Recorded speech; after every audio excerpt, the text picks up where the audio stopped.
What if I told you that you're already sitting on an extra $2,000 a month and you don't even need a new client to get it? In the last 2 years, I've brought in over 200 recurring revenue SaaS subscribers, and many of them hit their first $2,000 a month without a single cold call. Imagine no more chasing late invoices, no more begging for another project just to make ends meet. So how do you actually pull in an extra $2,000 a month out of thin air without finding new clients? What's the one offer that you can make in 48 hours that actually makes this happen? And maybe the biggest question of all, what is stopping most marketers from doing this, and how do you avoid this trap? So let's break it down. And so the first step that I want us to think about, and when I've done this with clients, they have found customers themselves within 45 minutes. I'm not joking about that number. You can go to my testimonials page. I want you to think about your relationship with your clients. So this is you. This is your client, and this is their customer. We'll just use a different word just to sort of like differentiate. If your client came to you saying that they wanted a new customer, where are they most likely to find their next customer? What would you tell them? Now, if you're any kind of marketer, you'll say your next customer is probably your previous customer. The best place for you to find clients and customers for your business are people that you've previously worked with. Now, they don't necessarily have to be people that you've worked with. They can be in that area. And so what I like to draw out with my clients is this model here. We've got kind of 5 circles going down. If you follow this method, you can literally find clients within the next 45 minutes. I think when people hear, well, I can make, $2,000 in 48 hours, then there's some sort of magical pool of people out there who will want to buy from you. And there is, the chances are you're just not having a conversation with them. Imagine you had kind of 2 pots, one filled with, well, nothing, and one filled with like loads of fish. Where would you tell someone that they need to go fishing? You would probably tell them to choose the one that's full of fish. And yet I see people throw so many hooks and so much bait into the pot that has nothing in it. Or worse still, it's like this exponentially massive, infinitely huge expanse of water, and they throw their hooks in there and it gets lost. But instead, if we went to the barrel that was full of fish already, we might have a better chance. So here's what I want you to do. The first step, if you're serious about this, about finding $2,000 literally and making this campaign happen within the next 48 hours, I want you to draw out these 5 circles and I want you to write down audience.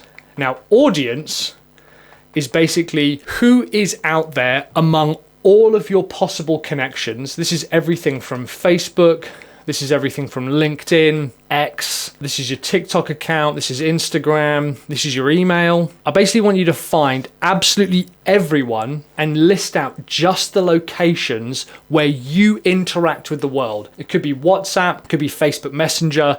It doesn't really matter where it is. I just want you to figure out what are these audiences, and I just want you to write them in here. So we might have Facebook. I've obviously got like YouTube. That's a pretty big audience for me. An audience is just people who you would recognize as your potential clients. That's as complex as we need to get. The next one I want you to look at is followers.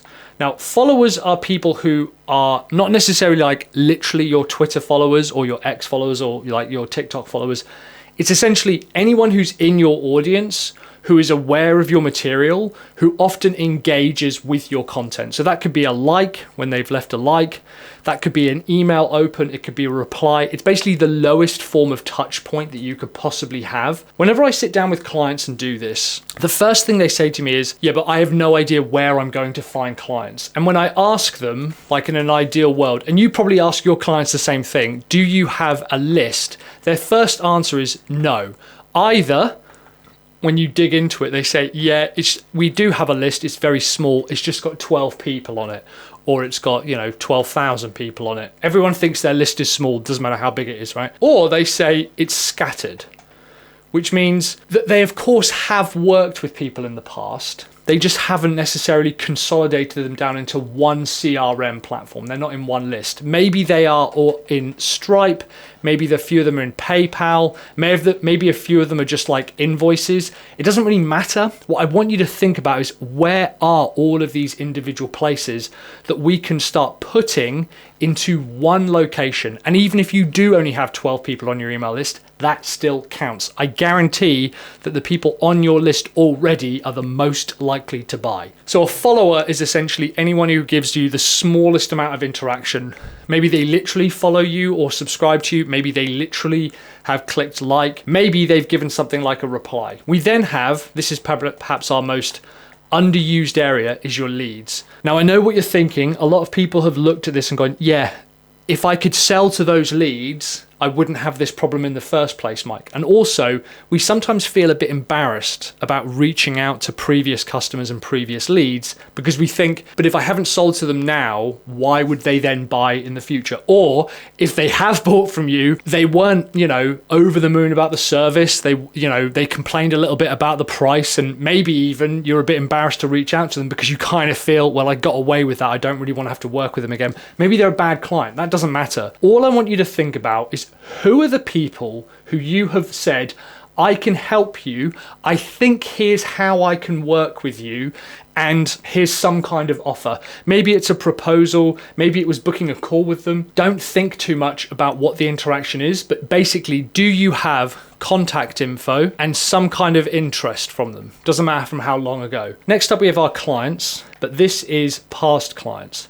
People that we've worked with in the past that don't necessarily work with us anymore. I want you to think about if you can name 4 to 10 people who in the past have given you money. Now, regardless of your feelings about like reaching out to them again, or whether you're embarrassed or whether you're unsure on what to say to them, we'll cover all that in a second. The people who have previously developed enough of a relationship with you to work with you, they are your best bet. And don't worry, we are going to go into literally like, well, what's the message that we'll actually bring to these people? And then the very smallest section is probably your current clients. So these are people that you are literally currently working with. Maybe you're literally working on a project with them right now. Maybe you have a small subscription product with them. Maybe they have a project coming up and you're in the middle of something. These are people who are currently paying you. The key here among all of this is all of your data that's kind of scattered all over the place. I want you to consolidate it down into one location. So you might have your own Facebook group, or you might have a LinkedIn group or something like that. You might have a YouTube channel. You might have a list of invoices from past clients. I want you to think about, well, everyone in my Facebook group is in one place. Everyone who subscribes to my channel, they're in one place. And all of my previous leads and proposals and past clients and current clients, they're all in one place as well. If you want a quick hack for this, just download all of your previous invoices, download all of your previous customer data, say to ChatGPT, I want you to create a CSV that I can then upload to my CRM. And that means that you'll then have a list of all the customers with their names, their email address, maybe even their phone numbers, and we can start reaching out to people. But that is the key question. What exactly are we going to say to these people? So when you do this, this is basically going to help you get over that fear of, I don't know what I'm bringing back to the table with someone. It can feel a bit desperate when you're saying, okay, you didn't want to buy this product from me, but would you like to buy this instead? And I understand that hesitation. I really do. In the past, whenever I've done this, and I've done this exercises with clients, with other marketers like you, what they found is, oh my God, there's a bunch of things that I can go back to these clients with, or these leads with, or these past prospects with, and say, how about this? This is something I can help with. So I want you to think about, at the center, who is the average person that you're likely to be selling to? Are they a small business owner? Are they selling services? Are they selling products? Do they sell on commission? Do they sell subscriptions? I want you to think about a few bits and pieces about that individual person. Now, you can do this on a literal individual level where you'll do this per person. That's called account management. At the moment, we just want to launch something to them, and that's what we're going to create here. This is also going to help you want to sell this product. This is really, really important. When you go to market and your enthusiasm level is, if this is you and this is the customer, and we know that sales is a transference of enthusiasm. If you have an enthusiasm level down here, your customer can only match that. But the difference between getting your enthusiasm level up here and down here, this is when you are excited to sell the thing and you know the value that it brings to the market. When your enthusiasm level is up here, their enthusiasm level can match as well. If yours is down here, theirs can never outpace yours. They can never be more excited than you about your product. What's really important to understand is that your customers are not looking for solutions.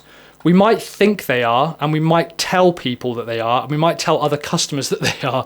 And marketing has this thing where you're like, your customers are looking for solutions, or they're solution aware, or sell solutions, or give them solutions. And that is not the case. What your customers are looking for, believe it or not, is problems. Think about it like this. If I have a real sharp pain in my lower back, I don't diagnose myself. Yes, you can do. You can go on WebMD and say that you've got everything from a burst appendix to a crumbling spine to a pulled muscle. But sensible people go to the doctor with the problems. They go to the doctor with the symptoms, not the diagnosis. And the doctor says to you, thank you for bringing your problems to me. Here's what I think is a solution. So what I want you to figure out are, what are the massive problems that your customers are facing? When you can figure out what their problems are, everything else gets exponentially easier. So maybe in this particular case, the clients that you've worked with in the past are e-commerce business owners, and their biggest problems are things like average order value, maybe it's refunds, maybe they worry about the time, what we call the time between sales, so the frequency of purchases. Maybe one of their biggest problems is competitor pricing. Maybe there's just a low volume of sales and they literally think, how am I going to generate more sales? When we have figured out what their problems are, it is much, much easier to go to market with a solution. I can have a conversation with you about how to make $2,000 within 48 hours, but I didn't say, here's the solution, now tell me your problems. And so for this particular example, maybe we'll look at refunds. And I want you to think about these three boxes: problem, currency, solution. Now don't get confused by this word solution at the end. I'll talk about that in a second. The problem in our particular case is refunds.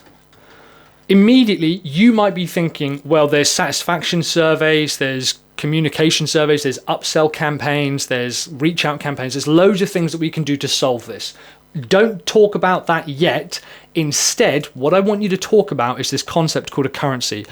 The big mistake that marketers make is that we look at software like High Level and we go, oh my God, it has all these amazing features. Here's all the stuff that I can bring to the table. If you want to solve the problem of refunds or your average order value or whatever it is, here's a bunch of things we can do, like order bumps and one-click upsells and subscription products and all this. That to the customer is actually not a solution. That's still jargon. The solution in their mind is actually the currency. So what I want you to think about is, if their problem is refunds, how will they know that the refunds are fixed? And we would literally say, instead of having 10 refunds a month, you only have 2 refunds a month, and you actually have 2 upsells.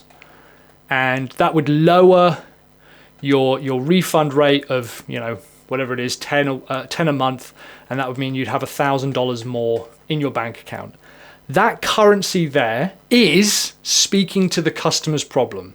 We have not told them what you need is an order bump and a survey and reach out campaigns and all this kind of stuff. That's the big mistake that marketers make. So what I want you to think about is, what's the currency? Basically, how will they measure that this problem is fixed? When you can figure that out, the rest of the sales process is easy, because then we can start talking about what the solution is. And here's the important point. Too many marketers, too many funnel builders immediately get into like the nitty gritty and they say, well, we'll have email campaigns and we'll have an automation process and we'll also have a callback campaign and a missed callback campaign and we'll integrate some AI. I'm like, that's way too much. That is not the solution. What they want to know is similar to when you go to a doctor. You don't want the doctor to tell you, well, here's all the things I had to do to learn how to diagnose this. That's way too much information. They also don't give you the chemical compounds of the pill that they give you. They just give you the pill. And so what you're going to say is, the solution is really simple. Have a conversation with me and let's work together. Now you might be saying, well, that sounds almost too simple, because it is. That is the solution. After we have started working together, then we can start getting into the specifics. Now, there's other sales methodologies and things that I can talk through in other videos. But what I want you to figure out is the solution to their problem is you and them working together, not the individual features that make up the solution. Now, if you'd like this as a worksheet, you can actually get this for free in the link down below. I'll send it to your email. It's basically the whiteboard that I've used. You can follow along with this and put in your individual pieces. But in the meantime, let's get back to the video. And here's what's really important.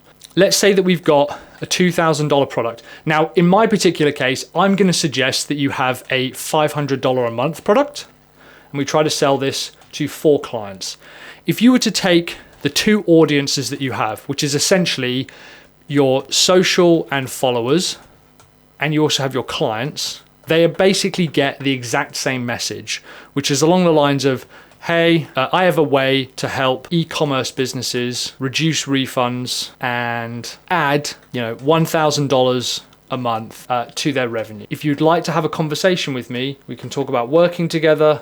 Let's book a call. That is literally as complex as it needs to get. So what's stopping other marketers from doing this? Well, there's a trap that you can fall into that I want you to avoid that I call retainer hell. Retainer hell is basically when you get stuck in the idea of doing one-off projects monthly. So we all know that your revenue probably looks something like this. You have a bunch of money come in and then slowly it drains away. A retainer is basically saying, I want to guarantee that I will hit my limit every single month. But what we actually want in your business is we want something very, very specific and very, very magical. We want your revenue to steadily grow over time, but, and here's the important point, it does not add to your workload. What lots of businesses have, especially marketers, is they essentially have an egg timer and they keep filling it up, and over time it drips down, but eventually they reach capacity. And so they then flip it over and they think, well, I've given myself some more time, but actually all that's happened is they've now filled this side up